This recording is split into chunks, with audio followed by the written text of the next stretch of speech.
Welcome. This is a Baha'i Blog interview. My name is Sonjel, and I'm part of the Baha'i Blog team. Today, I'm very excited to be joined by Elika Mahony, who will be telling us a little bit about her musical initiatives and what she's been working on, and about music a little bit more in general. So, maybe for our viewers, our readers, our subscribers who are not familiar with you, Elika, do you mind introducing yourself and speaking a little bit about your musical background? Sure, sure. So I was born in the US, raised in Kenya, and my parents are from Iran. And I've lived in China for the last 20 years. And I was pretty much surrounded by music growing up. My mother's a piano teacher, and my father is a lover of all jazz and classical music. And so from the age of 5, I started taking piano lessons and then mostly classical piano lessons. Once I left for college, I really started to compose and set the Baha'i writings to music. And with the encouragement of friends, we released three of us, actually, two other friends of mine. Um, and I released an album in 1997 called Melodies of the Nightingale. So that's how it all began. That's wonderful. I know that about a month ago you released a global collaborative music video called Waves of One Sea. That video holds a special place in the heart of my family for sure. And I have to say, no matter how many times I watch it, I still get goosebumps every single time. It's a really, really wonderful piece. Thank And you. you're very welcome. I saw that recently it was also used for the live streaming of the House of Worship in Matunda Soy in Kenya. And so now I'm making the connection with you growing up there in the House of Worship, and that's really wonderful. Could you tell us a little bit about that video and that song? Sure, sure. So I wanted to compose a song in 6 language for an album that I'm working on. And this year, as it is the centenary of the passing of Abdul Baha, I wanted to compose a piece in his honor. And I was looking for a quotation that would be inspiring for the friends and on the theme of love and unity, especially with all the challenges happening in the world today. I wanted to choose some writings that would really touch people's hearts. And then I found the perfect statement of Abdul Baha, where he says, "Ye are all the leaves of one tree, ye are all the waves of one sea."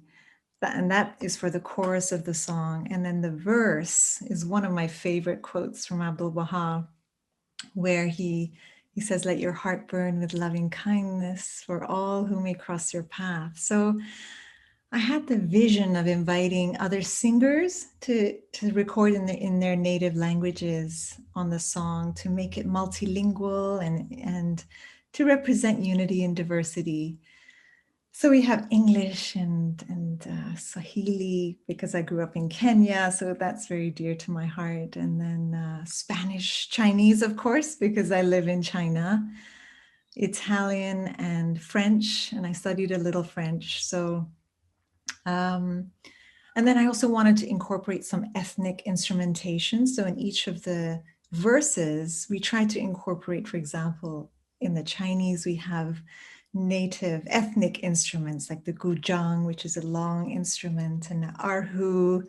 It looks a bit like a violin, but not quite. And the pipa looks a little like guitar, but they have very beautiful ethnic sounds. And then on the other verses, we also try to make them also more ethnic sounding, and try to tie it all together. And then I had also thought that it would be lovely, because for this current album that I'm working on in honor of Abdul Baha, to do in 6 languages, because previously in 2017, I had composed a song in 6 languages for the bicentenary of the birth of Baha'u'llah. And then in 2019, again, another song in 6 languages for the bicentenary of the birth of the Bab. So I felt this year to compose another piece in 6 languages. It would be like a trilogy of sorts for these unique beings. So that's really how it came into being. Of course, it was challenging at first because finding a melody that works with so many languages, and if it's a similar melody, how do you make it exciting and how do you make it build? So it was challenging. The melody didn't come very easily. Usually when I work on compositions, they usually come quite quickly. But this time it was a very humbling experience because it took several attempts. And I remember on the fourth attempt, when I sat at the piano, I was feeling rather detached that day. And as soon as I started playing the chords and singing these beautiful quotes, all of a sudden there was something very special that happened. I don't know if it was my state of detachment, but the chords flowed and the melody of the chorus just unfolded in a way that I had not imagined. And I remember that moment just in tears, realizing that Abdul Baha had guided and inspired the process. So it was very touching how it came about. And then the video, I had never embarked on such a large project. And so I got in touch with my dear friend Ali Yousefi. And I said to him, I want to do this. Can you help me put this together? How does it work? And Ali very graciously basically explained the whole process and then helped me put the video together. So it was rather time consuming, but so exhilarating to see how the whole song unfolded. So the song took a year and the video took about 4 months to create. And yeah, so I think a lot of learning happened in the process, but I can share later if you like some of the learning. No, I'd love to hear it now. Okay. Yeah. So I think firstly, this state of detachment and patience, that sometimes we have to wait for something special to happen at the right time. It can't be forced, you know? And then also perseverance, that no matter what project I commit to, I have to see it through to the end, you know, and there are bound to be challenges that come up with all kinds of projects. It's persevering and committing and working through them. So you have to have flexibility and patience, and then when you want to achieve any goal, I realize that it requires focus and attention to detail and the dedication. And I often call this beautiful quote of Abdul Baha to mind, where he says, everything of importance requires the close attention of its seeker.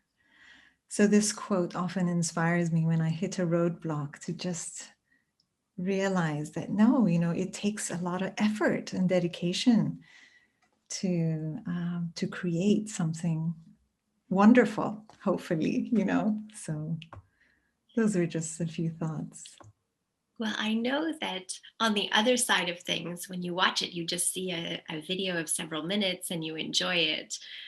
But with the little experience that I have behind the scenes, I know that, as you mentioned, it takes a long time. It requires a lot of effort and perseverance. But really, that video and the other videos that you have made are really a gift, not only in normal circumstances, but particularly in the last year when so many of us are at home behind our screens. I have found that your music and the music that other friends around the world have put online have been such a gift to be able to access and to use and to help really touch the hearts, even though we're at a distance from. Yeah, thank you. That means a lot. You gave a little bit of a teaser about an album that you're working on. So I was wondering if I could ask you about that and about the projects in general that you're working this year as we commemorate the centenary of Abdul Baha's passing. Sure. So this song, Waves of One Sea, is part of an album, as I said, in honor of the centenary of the passing of Abdul Baha.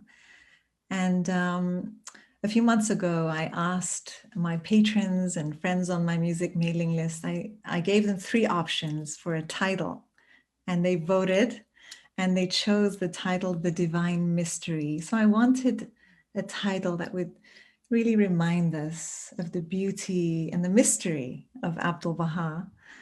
And so this year, because it's so special, we're encouraged to reflect on the life of Abdul Baha and the example of the qualities that he manifested. And I thought, how wonderful would it be to reflect on his life through music as a way of drawing us closer to his spirit and to understand his writings really through music. And so early on, also, I asked friends to send me passages from the writings of Abdul Baha that inspired them. And so I ended up choosing some of those for the album. And then more recently, we've had the blessing of receiving newly translated tablets and prayers of Abdul Baha. So as I was completing the album, those new prayers came out and writings, and I thought I can't complete this album until we have at least a couple of these beautiful translations. So I quickly set about setting a couple of them to music. I remember one night, just I think maybe a couple of days after the compilation had come out, we were sitting at dinner and I said to my husband, I need to go to the piano and set the poem, this beautiful poem, which is the last one of the newly translated works of Abdul Baha, because it rhymes so beautifully and it lends itself to a lovely melody. And so I sat at the piano, came up with a few chords, recorded it the next day and sent it off to my producer. And there are two phrases in there that I felt are so pertinent to what's happening in the world right now. The last two phrases where Abdul Baha says, upon these broken-winged birds whose flight is slow, out of thy tender mercy, newfound wings bestow. So I thought, what a wonderful way to uplift our souls during this time. So that song is actually called Solace of My Soul, and it's coming out next month in June 18th. So, and then I decided that it would be a year-long process of recording the album and releasing one song a month. So starting from Nowruz, the Baha'i New Year, I released the first song, and the last piece I recorded, released this month, because we're still in May, is titled We Must Look Higher, which comprises of 4 quotations of Abdul Baha, also very pertinent to what's happening in the world right now. So I was hoping that these songs would be a way of bringing solace and healing and hope to friends. And then also they come each month with a video as well. So I wanted to just experiment with sharing these songs with some visuals. And then this is actually the first time that I won't be releasing an album with a CD, a physical CD, because each time they come with a CD. But now that the world is evolving, we have to keep up with the times. So I'm actually going to make a booklet of Baha'i holy places that are associated with the life of Abdul Baha. And at the back of the book, there'll be a download code, and then the writings of Abdul Baha and the prayers. I'm going to show you a little glimpse of, this is actually the mock-up that I just received. It's not the final copy, but we're in the process of designing the booklet and finishing it up. And each part of the process is just so special because it's a long process creating an album. Each part requires such thought and attention to detail. So I have to remind myself to just reflect and immerse myself in the process. Because when you're creating and you're also giving out, releasing them at the same time, I've never done that before.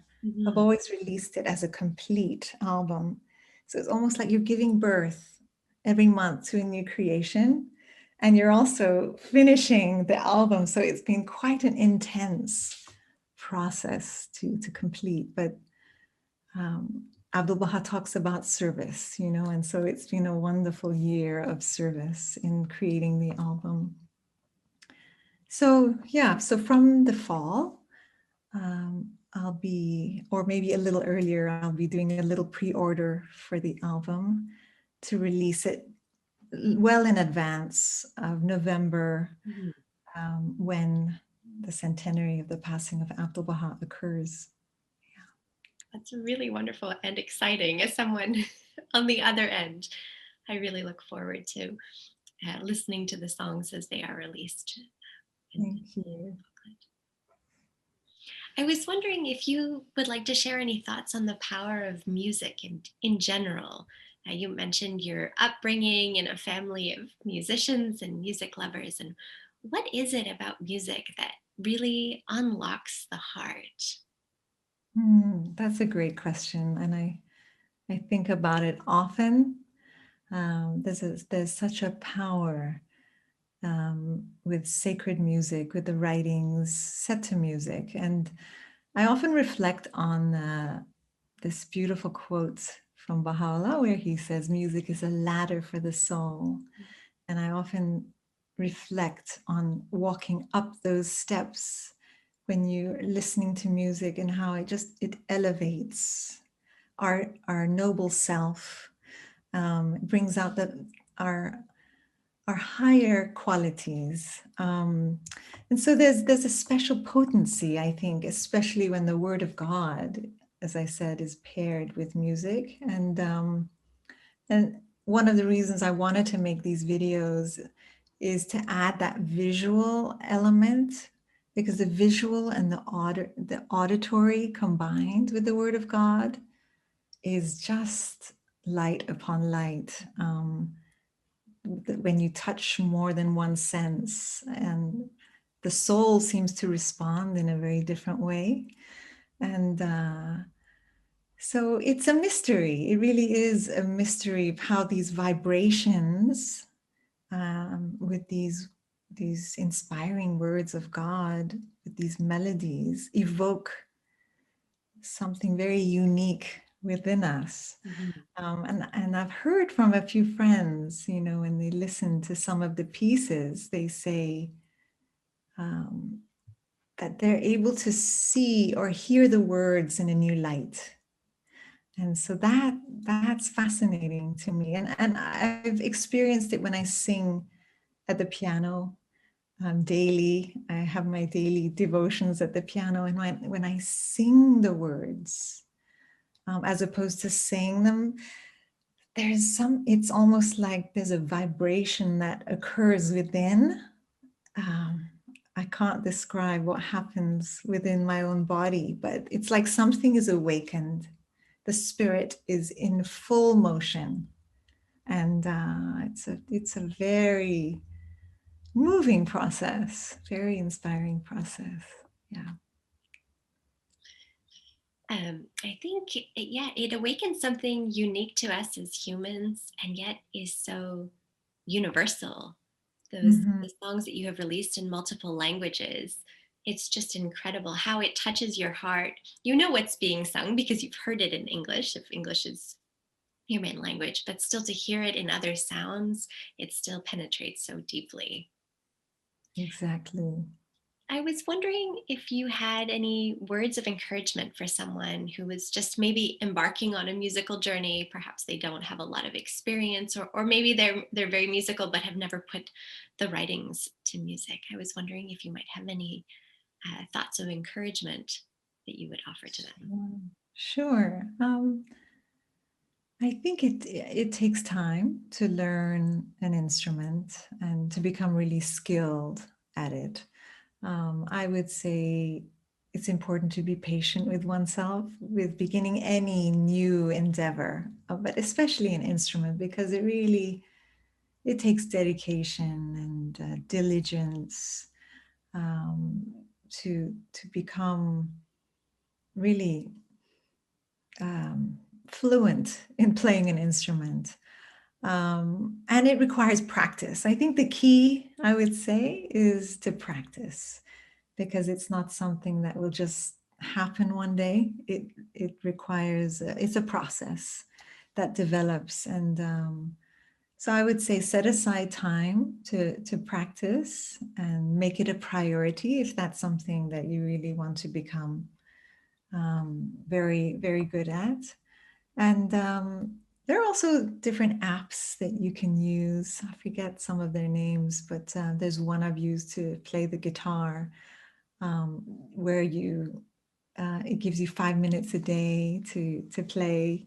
And the other thing I'd say is maybe to keep you motivated, to keep one motivated, is to set a goal of learning a song. Mhm. So it could be a song for a children's class. It could be a new song that you've heard and you want to learn to play. And when you work towards that goal, then that helps to motivate you to stay on track. Mhm. Um, and then writing melodies. Um, Sorry, was that one of your questions? Yes, it was. Okay. Um, so writing melodies,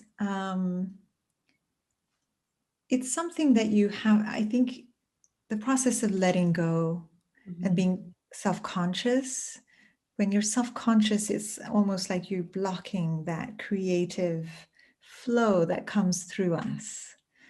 Because I believe that we really are instruments for inspiration to pass through. And oftentimes, like in a study circle, I've sat with participants and I've said, let's compose a song together. And maybe some of them have never, ever tried to do something like that. And some are quite daunted by the process. But once they have a little encouragement, just to come up with a short melody with a few words, and you give them maybe an example, and then it's amazing to see how confidence builds, Mhm. and really that anyone can put a few notes together to create a melody. So we've done this. We're a few friends in a row. One has started the melody with the first phrase, the second person has continued with the next phrase, and we've created a song. Mhm. And then we record it so that we remember. So I oftentimes, if I'm composing something, I'll forget it unless I practice. So I try to make sure that I record those initial melodies so that I'll remember them and maybe build on them later on. And then the last thing I would say is that when setting the Baha'i writings to music, it's always important to remember that the words are foremost. Yes. And sometimes it's easy to have the temptation to squeeze the words into a melody, but but then one can tell it just doesn't work. There isn't a flow and a rhythm of the words. And so it's important to wrap the music around the rhythm of the words.